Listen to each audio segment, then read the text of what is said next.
Search कीजिए मेरा channel और सब्सक्राइब कीजिए टेक इन्फो EDU को और बेल आइकन को दबाइए रोजाना मोबाइल कंप्यूटर टेक्नोलॉजी से रिलेटेड वीडियोस सबसे पहले देखने के लिए। दोस्तों ये बात तो आप जानते ही हैं कि मटेरियल 3 अलग अलग टाइप्स के होते हैं, कंडक्टर, इंसुलेटर और सेमीकंडक्टर। लेकिन दोस्तों क्या आप ये जानते हैं कि प्लास्टिक भी एक कंडक्टर है? अगर नहीं जानते तो आज आप ये वीडियो आगे एंड तक देखते रहिए, क्योंकि आज इस वीडियो में मैं आपको यही बताने वाला हूं कि प्लास्टिक कंडक्टिव क्या होता है। अस्सलाम वालेकुम दोस्तों, मेरा नाम है काशिफ और आप देख रहे हैं टेक इन्फो EDU। चलिए शुरू करते हैं।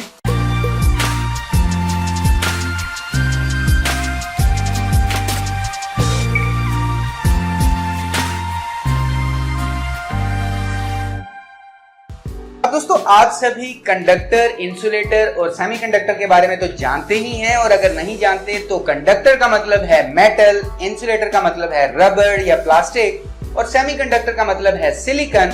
अब दोस्तों आज तक प्लास्टिक और रबर को हम इंसुलेटर ही मानते आए हैं कि इसमें से करंट पास नहीं होता, और इसीलिए हमें इलेक्ट्रिक वायर के ऊपर भी प्लास्टिक मिलता है, या अगर आप बिजली का कोई काम कर रहे हैं तो ऐसे में भी रबर या प्लास्टिक ग्लव्स यूज किए जाते हैं। लेकिन दोस्तों क्या आपको पता है कि दुनिया में एक ऐसा प्लास्टिक भी है जिसके बारे में शायद आपने ना तो कभी सुना होगा और ना ही आप उसके बारे में जानते होंगे, जिसका नाम है कंडक्टिव प्लास्टिक। मतलब ये कि मटेरियल जो बना तो प्लास्टिक का ही हुआ है लेकिन उसकी नेचर कंडक्टिव है। अब इस कंडक्टिव प्लास्टिक को बहुत सी जगहों पर यूज किया जा रहा है और आने वाले वक्त में इलेक्ट्रॉनिक्स फील्ड में हमें बहुत बड़ा रेवोल्यूशन देखने को मिलेगा। अब दोस्तों ये कोई नई चीज नहीं है, बल्कि बहुत सालों पहले एक एक्सीडेंटल डिस्कवरी हुई थी जिसमें यह पता लगाया गया कि ये मटेरियल है तो प्लास्टिक से बना हुआ, लेकिन इसमें कुछ ऐसी प्रॉपर्टीज हैं कि यहाँ मौजूद इलेक्ट्रॉन की मदद से करंट को आगे ट्रांसफर किया जा सकता है। अब दोस्तों आज के टाइम में बहुत ही कॉमन यूज होने वाला मटेरियल जिसका नाम है पी डॉट, जिसे हमारे स्मार्टफोन में भी यूज किया जाता है, हमारे कंप्यूटर्स में भी यूज किया जाता है, लेकिन हम इसके बारे में सोच भी नहीं सकते कि इन चीजों में भी प्लास्टिक कंडक्टिव को यूज किया जाता है। अब यहाँ पर आप सोचेंगे कि कंडक्टिव प्लास्टिक में ऐसी क्या बड़ी बात है। हम मेटल यूज करते हैं जो बहुत अच्छे से कंडक्ट करता है, हमारे पास सिमुलेटर हैं जिनको हम जैसे चाहें कंट्रोल कर सकती हैं, तो फिर कंडक्टिव प्लास्टिक में ऐसी क्या बड़ी बात है, या फिर इसका क्या रोल है यहाँ पर? दोस्तों इसका सबसे इंपॉर्टेंट रोल है फ्लेक्सिबल इलेक्ट्रॉनिक्स में। अब फॉर एग्जांपल एक मेटल कंडक्टर है तो आप जानते हैं कि वो फ्लेक्सिबल नहीं होता, आप उसे मोड़ नहीं सकते। लेकिन यहाँ पर अगर मैं आपसे बात करूं आने वाले वक्त में ऐसे टीवीज की जिनको आप रोल कर सकती हैं, अब ऐसे टीवी मार्केट्स में मिल जाते हैं, हमारे मुमालिक में तो नहीं मिलते शायद, लेकिन बाहर मुमालिक में मिल जाते हैं।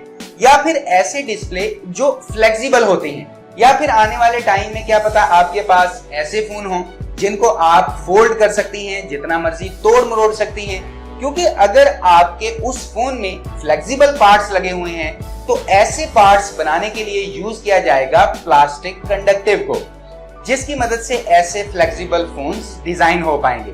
अब दोस्तों ये सिर्फ फोन्स में ही नहीं बल्कि आज की डेट में जो बहुत कॉमन हो चुका है इलेक्ट्रॉनिक सर्किट्स वगैरह, इसी तरह आगे आने वाले टाइम में तो ऐसे प्रिंटर्स भी आपको देखने को मिलेंगे जिनकी मदद से आप इलेक्ट्रॉनिक्स को किसी भी सर्किट पर प्रिंट कर सकते हैं, क्योंकि वो फ्लेक्सिबल है।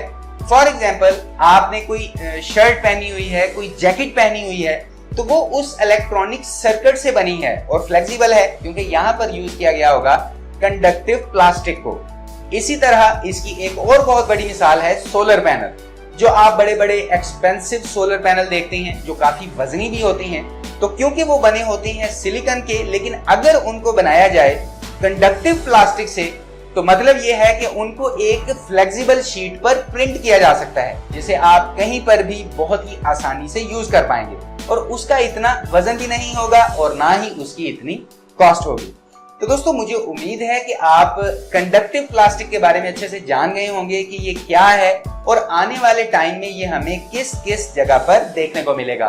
तो फिलहाल के लिए इस वीडियो में इतना ही।